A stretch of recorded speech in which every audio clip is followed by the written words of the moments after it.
Pero, syempre, dapat kapag meron kang iniinom, meron kang tinutulak, sabi nga nila. Ano? Pader. Tao!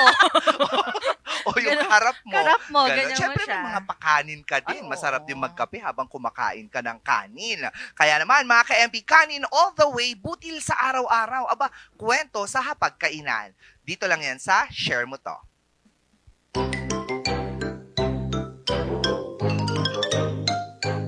Sa Pilipinas, may isang rule na bawal labagin. Mas malupit pa to sa batas trapiko. Mas matibay pa sa New Year's resolution mo. At ito ay...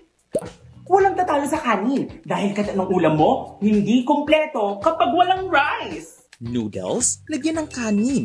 Burger steak, may kanin. May pansit, ay nako, kanin pa rin. Minsan nga, pati spaghetti, may rice combo pa. Charot! At alam mo ba, hindi lang Pilipinas ang ganyan.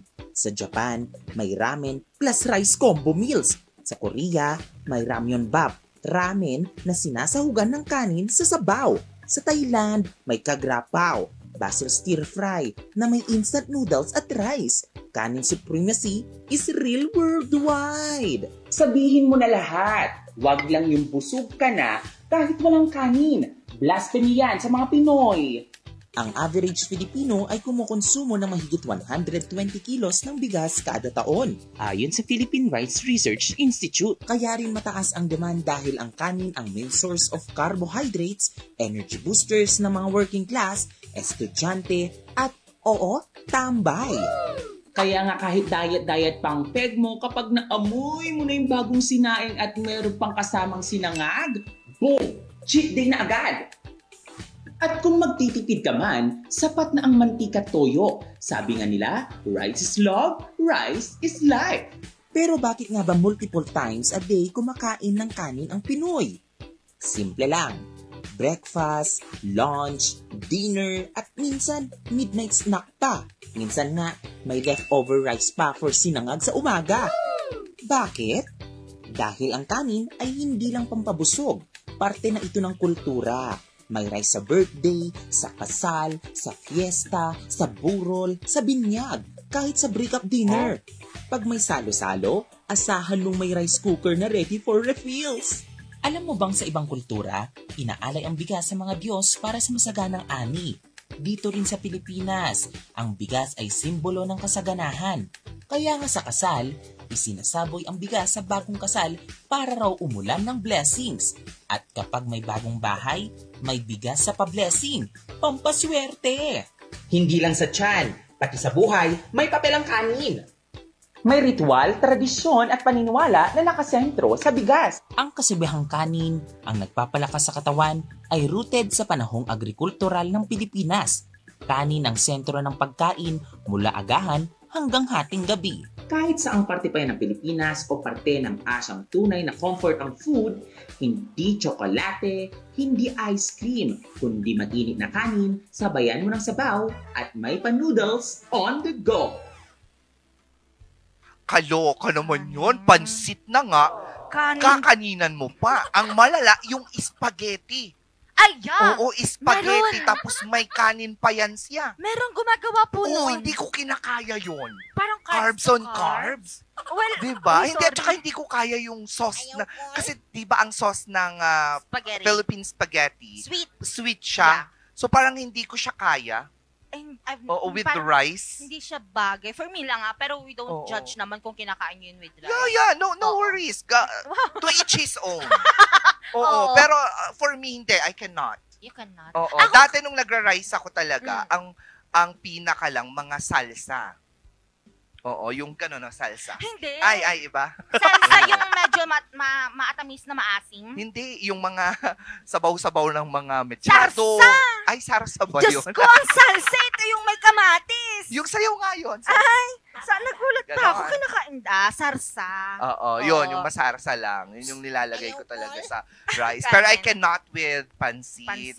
With other food na kung tutuusin, can stand alone. Ay, ako, sorry. Meron yung time, kinakain ko ang pansit ng may rice din. Oo. Kapag wala talagang ulam, yun yung parang pinanguulam ko. Kapag, Siguro kaya ko kanton. Oo. Ay, yeah, Oh, pwede. di ba? Oo, Pero yun. yung bihon, parang No. Mabigat yun. Parang sobrang bigat na niya. Even yung sopas, kinakain siya with rice. Yung sopas na inihahanda pag may lamay? Yeah. Yun? Mm-mm. May rice? You can eat that with rice. No! You can. No, pag walang gatas, yes. Oo, yung pag... May sopas pang walang gatas? Meron yung mas siya, mas savory. Oo, hindi siya yung matamis. O, gisa-gisa mo lang, tas lagyan mo lang ng tubig. Tapos, maglalasa na siya yung paminta lang. Hindi, parang Pero walang chicken broth. Para siyang ganon. Yun ang kaya kong isabaw. Pero Sa with kanin. the gatas, Pero with the gatas, with the evap, no, I cannot. Kasi ang ginagawa ko dati, nung bata naman kami, si mama, lalo na kapag ayaw namin ng ulam, gatas sa kanin. Yung powder, tapos lalagyan mo yan ng juice milk. Sinabi mo pa. Grabe. Ang dami naming lupa noon. Lupa sa Ha? paa. Hindi, sa kuko. Mayaman kami noon. Oo, akala ko nga dati kontraktor kami. Hindi pala. Hindi. Uy, pero masaya. Ang naalala ko pa noon, hindi ko pa kasi na-try, ang mantika at soy. Ang sarap. Mantika at bagoong na may kalamansi sa kanin. Ay. Tapos patis na hiniwaan mo ng ginger. Tapos yun yung panglagay mo sa Ay, sabi ko sa'yo. Masarap yun. Ay. I cannot. Oo. Kapag kinakain ko yung ganon, memories come rushing to my mind. Totoo? Oo. Parang sabi ko, ganon kami noon. Hindi ba siya parang oily and maalat? Hindi, pag yung mantika and bagoong, Yeah. ay subukan mo yan siya, sinasabi ko sa'yo. With the coffee, yes. No, kape sa kanin? Yeah, you can Yun do ang hindi that. ko kaya. Yes. Sa Pangasinan, yun yung merienda noon ng mga pinsan ko and ngayon ang tatalino nila. Sana pala ginawa ko noon. Hindi, ang ginagawa kasi namin noon, kanin sa iskudilya ng kape. Alam mo yung rice, yung iskudilya, yung iskudilya, mga ka-MB, ewan ko lang kung naalala nyo, yung parang lata na baso na may color red at saka blue, yung sa parang ngiwat niya, sa bunganga niya. Yung parang lata, pag ginanon mo ngayon, ting, kunanapay. Baso siya. Nagawa sa lata, na puti, na may blue dun sa rim niya. Yung parang may ano yun, di ba? Arinola? Oo, parang ganon, iskudilya. Yeah. Totoo din. Oo, pero dun kami nagkakape dati. Tapos ang kape namin, rice coffee. DJ nga, iprito-prito mo lang. Tapos, after nun, ilalagyan mo yan ng kanin. Tapos yun yung merienda namin mga bata. Naglalakad ka dun sa harapan ng bahay nyo, sa bakuran ninyo. Nagtutos-tos talaga kayong ganyan. Tapos may kanin kayong ganyan. Ay, ganon. Masarap yun. Hindi mo pa na-try? Hindi. Papatry ko sa'yo ngayon. Sinasabi ko talaga sa'yo. Hindi ko pa na-try. Oo, susunugin mo lang yung bigas. Alam ko yun, yung sinusunog yung bigas, even yung mani. Di ba ginagawa rin pong kape ang mani? Ang layo na natin. Oo, sabi ko, kanin lang, napunta tayo sa mani. Hindi ka na nga, alam ko yun kasi kinapi na rin yun noon ng mother ko. Hindi ko lang alam na nilalagyan din siya ng rice Pwede na yan, masarap yan siya. Hindi ba mapait? Ha? Mapait? Lagyan mo kasi ng asukal yung kape mo,